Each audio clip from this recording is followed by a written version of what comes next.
Tere, mina olen Aveli Ja mina olen Valdis.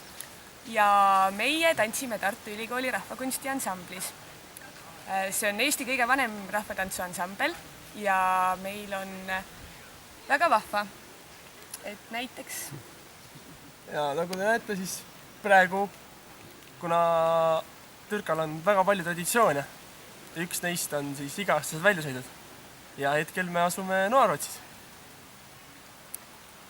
Ja lisaks Noarootsile ja väljasõitudele on meil veel jõulude ajal, kevadel kogu aeg igasuguseid vahvaid ettevõtmisi, millega saad just sina paremini tuttavaks saada, kui sa tuled meie juurde meiega koos tantsima. Vastuvõtukatsed algavad meil 11. septembril kell 6 üliõpilasmajas Kalevi tänaval. Tartus. Ootame ja karta ei ole üldse vaja, kaasa hea tuju, sussid, trenniriided.